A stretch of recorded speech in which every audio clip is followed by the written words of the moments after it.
Control. आज हम जानेंगे अधिगम अक्षमता के बारे में हमने पढ़ा था। अब हम जानेंगे शिक्षक से संबंधित कारक। ठीक है, शिक्षक के अंदर क्या क्या योग्यताएं होनी चाहिए बच्चे को सिखाने के लिए। अधिगम को प्रभावित करने वाले शिक्षक से संबंधित कारक देखिए। शिक्षक का व्यक्तित्व, पर्सनैलिटी ऑफ टीचर। शिक्षक का व्यक्तित्व सफल शिक्षण का आधार होता है।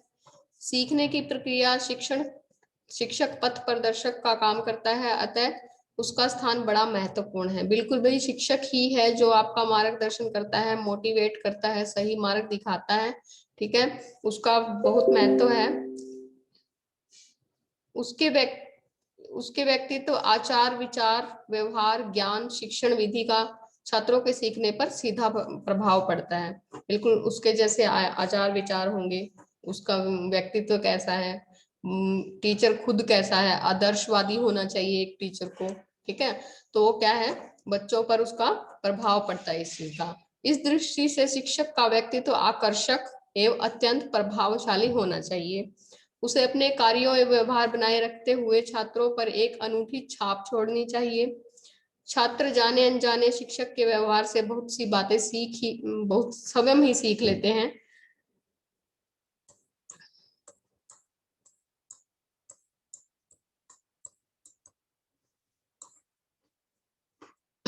अनजाने शिक्षक के व्यवहार से बहुत सी बातें स्वयं ही सीख लेते हैं। कहा भी गया है कि शिक्षक छात्रों के लिए श्रेष्ठ प्रेरणा का काम करता है। कहने की बात यह है भी, शिक्षक का व्यक्तित्व भी छात्रों के सीखने पर, छात्रों पर बहुत ज्यादा प्रभाव डालता है। फिर देखिए शिक्षक का विषय पर अधिकार। अपने विषय पर, अपने सब्जेक्ट पर मतलब टीचर की कैसी पकड़ है। ठीक है, तो हर टीचर का अपने सब्जेक्ट पर मतलब महारत हासिल होना चाहिए। अध्यापक को मास्टर जी इसलिए कहा जाता है कि उसमें अपने विषय में परंपरागत मतलब के अपने विषय में महारत हासिल है। ठीक है, अपने विषय का मतलब कि स्पेशलिस्ट है। पारंपरिकता के लिए आवश्यक है कि अध्यापक निरंतर विषय की नवीन पुस्तकें एवं शोध पत्रिकाओं व वेबसाइटों के द्वारा अध्ययन करता रहे, मतलब अब खुद को अपडेट रखे। प्रभावी संप्रेषण तभी प्रभावी होगा जब शिक्षक को विषय पर पूर्ण ज्ञान होगा, मतलब शिक्षक को अपने सब्जेक्ट में पूरी पकड़ होगी।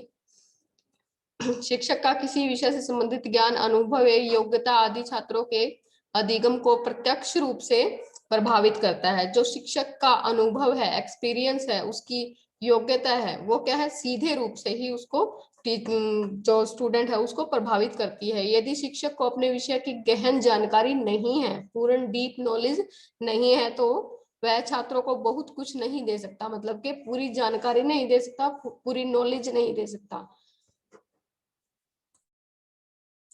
अच्छे से समझा नहीं सकता। इसके विपरीत यदि शिक्षक को अपने विषय का पूर्ण ज्ञान है तो वह आत्मविश्वास के साथ, पूरे कॉन्फिडेंस के साथ छात्रों को नवीन ज्ञान देने में सक्षम होगा। मतलब आपके अगर पूरा ज्ञान है, वो खुद को अपडेट रखता है, अपने सब्जेक्ट से रिलेटेड सभी अपडेट उसके पास है, तो वो अच्छी और नई जानकारियां, न्यू नॉलेज बच्चों को देता रहेगा तथा उसका शिक्षण प्रभावी होगा। फिर देखिए शिक्षक की संप्रेषण योग्यता। संप्रेषण क्या होता है भाई, कम्युनिकेशन करने की योग्यता कैसी है, बच्चों को समझाने की मतलब उसके अंदर योग्यता कैसी है। शिक्षक को व्यवसायिक संप्रेषण भी कहा जाता है। विद्यार्थियों का सीखना इस बात पर निर्भर करता है कि अध्यापक में संप्रेषण की कितनी योग्यता है।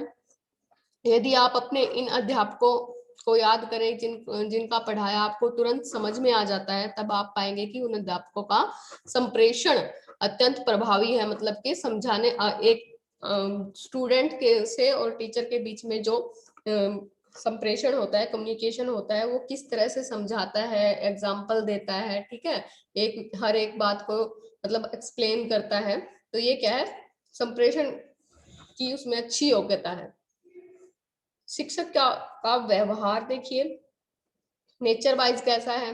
ठीक है भाई, विषय की अच्छी समझ है, उसमें संप्रेषण भी अच्छा कर लेता है, समझा भी अच्छा देता है। अब यहाँ पे बात आती है टीचर के नेचर की।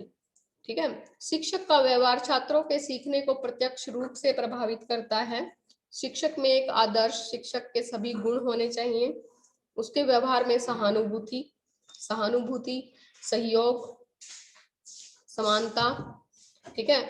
इस सहानुभूति भी होनी चाहिए। कुछ बच्चे हैं जो स्लो लर्नर हैं, उनको अच्छे से समझाने के गुण होने चाहिए। सहयोग की भावना होनी चाहिए, भाई बच्चों की हेल्प करनी चाहिए। समानता, सभी बच्चों को समान समझना चाहिए, किसी तरह का कोई भेदभाव नहीं करना चाहिए। शिक्षण कला में निपुणता, अच्छी टेक्निक्स आनी चाहिए। शिक्षण कला जो टीचिंग आर्ट है उसमें निपुण होना चाहिए। मधुर भाषी, मतलब अच्छा बोलने वाला होना चाहिए, तथा संयम आदि गुण, संयत नहीं है, संयम आदि गुण होने चाहिए। संयम का गुण क्या होना चाहिए भी, ये नहीं है कि बहुत जल्दी गुस्से में आ जाए, क्योंकि बच्चे अलग अलग तरह के होते हैं एक क्लास में। कुछ जल्दी सीख जाते हैं, कुछ एक बात को बार बार पूछते हैं, तो ऐसा नहीं होना चाहिए कि बहुत जल्दी अपना मतलब आपा खो बैठे। तो छात्र कक्षा वातावरण में सहज रूप से सब कुछ सीखेंगे। अगर ऐसा व्यवहार होगा शिक्षक का, तो सहज रूप से, आसानी से, बहुत मतलब सरल तरीके से सीख जाएंगे बच्चे। क्योंकि बच्चों के अंदर अगर ऐसा व्यवहार है टीचर में, तो बच्चे भी तो उस टीचर से जब कोई बात समझ में नहीं आती तो वो बार बार पूछते हैं, समझने की कोशिश करते हैं। अगर टीचर का व्यवहार मतलब बहुत ज्यादा स्ट्रिक्ट है, टीचर बहुत गुस्से वाला, तो वो बच्चे क्या करेंगे, बस समझ में आए चाहे ना आए वो दोबारा नहीं पूछेंगे। लेकिन यदि शिक्षक का व्यवहार अत्यंत कठोर है, तो छात्र उसकी कक्षा में पलायन करने लगेंगे। ठीक है, पलायन मतलब भागने लगेंगे, बंक करने मारने लग जाएंगे। साथ ही अध्यापक को सभी छात्रों से एक जैसा व्यवहार करना चाहिए, ताकि छात्रों के मन में उसके प्रति दुर्भावना पैदा न हो। भाई सबको इक्वल समझना चाहिए, एक जैसा व्यवहार करना चाहिए। ये नहीं है कि कुछ बच्चे मतलब ऐसे हैं कि बार बार उनकी तरफ ही ध्यान दिया जाए। ठीक है, तो ऐसा अगर सबके साथ अच्छा व्यवहार होगा और एक समान व्यवहार होगा, तो बच्चों के मन में भी टीचर के प्रति रिस्पेक्ट बनी रहेगी, दुर्व्यवहार मतलब पैदा नहीं होगा। व्यक्तिगत भेदों का ज्ञान, व्यक्तिगत भेद अधिगम अक्षमता की बात कर रहे हैं, तो बिल्कुल भी व्यक्तिगत भेदों का ज्ञान होना चाहिए।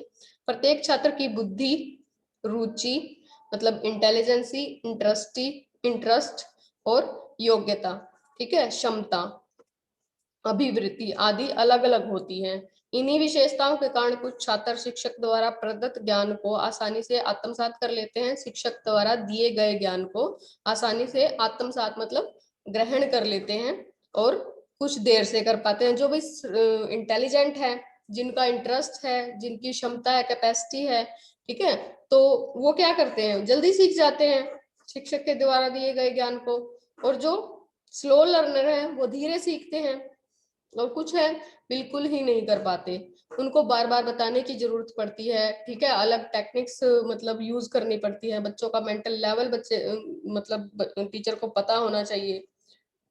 सामान्यतः एक कक्षा में अध्यापक को 3 प्रकार के छात्रों का सामना करना पड़ता है। मेधावी मतलब इंटेलिजेंट, सामान्य नॉर्मल बच्चे, और पिछड़े हुए बैकवर्ड मतलब जिनकी IQ लेवल कम होता है। और इन्हीं के अनुरूप उसे अपने शिक्षण की व्यवस्था करनी होती है। व्यक्तिगत भेद शिक्षक को छात्र के समझने में पूरा पूरा सहयोग देते हैं। जब तक हम बच्चे को नहीं जान पाएंगे, तब तक हम उसको कैसे समझा पाएंगे, क्योंकि हमें तो समझाना है, रटवाना कुछ नहीं है। ये पता होना चाहिए एक टीचर को कि कौन सा बच्चा कौन सी टेक्निक से सीखेगा, किस तरह से सीखेगा। शिक्षण विधियां,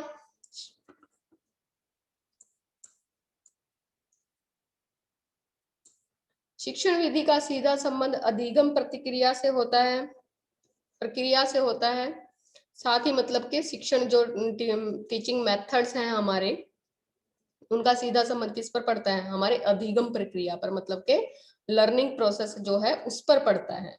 ठीक है, अगर शिक्षण विधि अच्छी होगी, टीचिंग मेथड अच्छा होगा, तो लर्निंग अच्छी हो जाएगी और आसानी से हम सीख जाएंगे। साथ ही प्रत्येक शिक्षक का पढ़ाने का तरीका भी भिन्न होता है, तथा सभी छात्र एक ही विधि से नहीं सीख पाते। बिल्कुल सही भी, एक टीचर को पता होना चाहिए कि सभी छात्र एक ही मेथड से नहीं सीखते। कुछ सुन के सीखते हैं, ठीक है, कुछ देख कर सीखते हैं, कुछ करके सीखते हैं। ठीक है, आगे जो आपका टॉपिक होगा 3rd यूनिट में है अधिगम शैली के बारे में, तो उसमें पता चलेगा सीखने के क्या क्या तरीके। शिक्षण विधि जितनी अधिक वैज्ञानिक व प्रभावशाली होगी उतनी ही सीखने की प्रक्रिया सरल व लाभप्रद होगी। ठीक है, जितना हम साइंटिफिक मेथड से समझाएंगे, ठीक है, इंटरेस्टिंग तरीके से समझाएंगे, तभी बच्चे का क्या होगा, लर्निंग आसानी, सीखने में आसानी हो जाएगी। बालकों के संदर्भ में खेल विधि द्वारा सीखना, करके सीखना, निरीक्षण द्वारा सीखना, योजना विधि द्वारा सीखना, प्रोजेक्ट मेथड तथा खोज विधि द्वारा सीखना आदि का अलग अलग महत्व है। ठीक है, मनोविज्ञान का ज्ञान, नॉलेज ऑफ साइकोलॉजी। शिक्षा मनोविज्ञान का ज्ञान एक शिक्षक के लिए अनिवार्य है।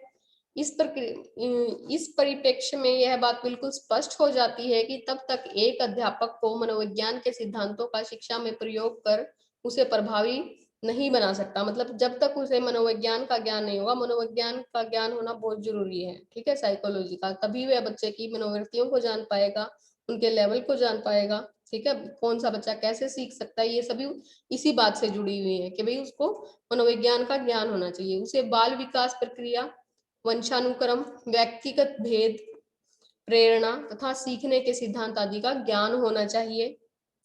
निसंदेह आधुनिक शिक्षा को मनोविज्ञान ने एक नई दिशा प्रदान की है, इसमें कोई शक नहीं है भाई। जो आज का टाइम है उसने मतलब साइकोलॉजी ने, मनोविज्ञान ने एक नई दिशा दी है कि भाई हर बच्चे को समझो। ठीक है, क्योंकि क्या है, बच्चे के लिए शिक्षा बनी है, बच्चा शिक्षा के लिए नहीं बना।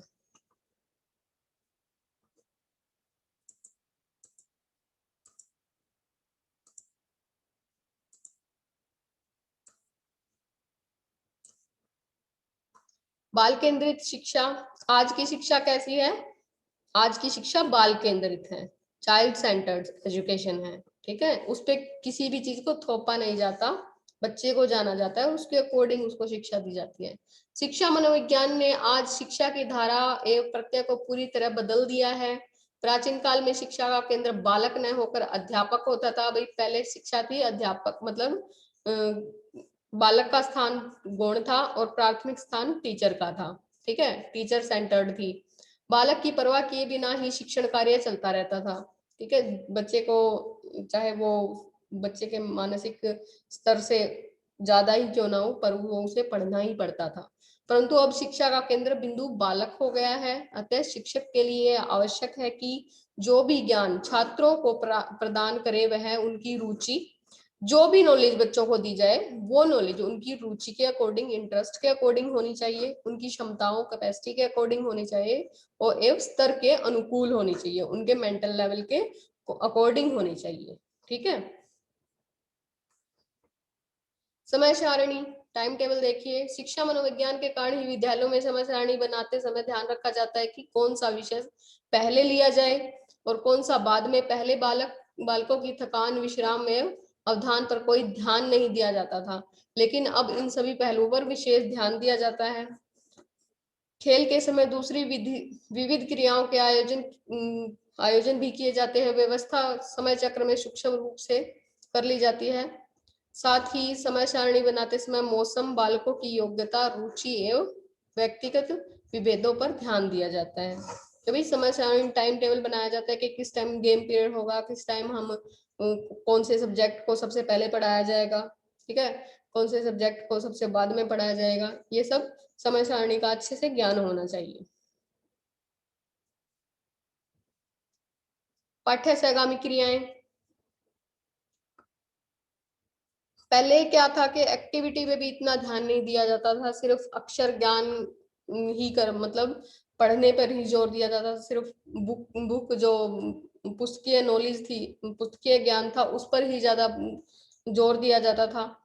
अब क्या है, एक्टिविटी को ज्यादा महत्व दिया जाता है। शिक्षा के क्षेत्र में मनोविज्ञान के योगदान के रूप में आज पाठ्यक्रम में अनेक महत्वपूर्ण सहगामी क्रियाओं को यथोचित स्थान दिया जाता है। पहले यह समझा जाता था कि पढ़ाई के अतिरिक्त क्रियाओं का आयोजन करने में छात्र अपना अमूल्य समय नष्ट करते हैं, लेकिन अब यह विचार बदल गया है। पहले वो जैसे मैंने आपको बताया, पहले गेम पीरियड वगैरह बहुत कम होते थे और ना के बराबर ही होते थे कि भाई जो भी एक्टिविटीज है उसमें क्या है, छात्र अपना टाइम वेस्ट करते हैं, ऐसा समझा जाता है, परंतु ये भी जरूरी है आज की जो एजुकेशन है उसमें। परिणामतः वाद विवाद प्रतियोगिता, निबंध लेख, कहानी, कविता, अंताक्षरी प्रतियोगिता, बालचर शिक्षा, भ्रमण छात्र संघ, खेल कूद, अभिनय तथा नाटक, संगीत आदि इसी प्रकार की अन्य क्रियाओं को पाठ्यक्रम में स्थान देने के कारण बालकों के सर्वांगीण विकास में बहुत सहयोग मिला है। ठीक है, एक्टिविटीज को शामिल करने से बच्चों के ओवरऑल डेवलपमेंट में बहुत ही मतलब कि हेल्प मिली है हमें। अनुशासन, शिक्षा मनोविज्ञान में सिद्धांतों के कारण आज यह धारणा निर्मूल हो गई है कि डंडा हाथ से छूटा और बालक बिगड़ा। पहले यह समझा जाता था भाई जो दंडात्मक अनुशासन है कि बच्चे को के अंदर अनुशासन हमें दंड देकर ही हम लेके दंड के द्वारा ही लाया जा सकता है, परंतु अब क्या है, ये धारणा बदल चुकी है। अब यह अनुभव किया जाने लगा कि डंडे, मारपीट, भय व आतंक के बल पर कक्षा में स्थायी अनुशासन की स्थापना नहीं की जा सकती। स्थायी अनुशासन मतलब के परमानेंट नहीं हो सकता, वो सिर्फ एक बार के लिए बच्चा डर जाएगा, आराम से बैठ जाएगा, ठीक है, परंतु उसको हम हमेशा के लिए नहीं, बच्चा खुद से अनुशासित होना चाहिए, बच्चे को खुद को पता होना चाहिए कि मुझे कितना डिसिप्लिन में रहना है। यह हो सकता है कि छात्र तुरंत कुछ समय के लिए अनुशासित हो जाए, लेकिन कुछ समय बाद वह अपनी पुरानी प्रवृत्ति पर पुनः लौट आएंगे और क्या है, वह जिद्दी बन जाएंगे, ढीठ हो जाएंगे। ठीक है, उनको ये लगेगा ठीक है थोड़ी देर के लिए हम बैठ जाते हैं, फिर क्या है वो वही शरारतें शुरू कर देंगे। अतः छात्रों को स्व अनुशासन मतलब के सब अनुशासन, सेल्फ डिसिप्लिन के खुद से अनुशासित होना चाहिए बच्चा, वो सबसे अच्छा है। सब अनुशासन स्थापित करने हेतु प्रेरित करना चाहिए ताकि बच्चे को खुद को ज्ञान हो भाई ये गलत है, मुझे नहीं करना चाहिए। ठीक है, ये थी अध्यापक की भूमिका।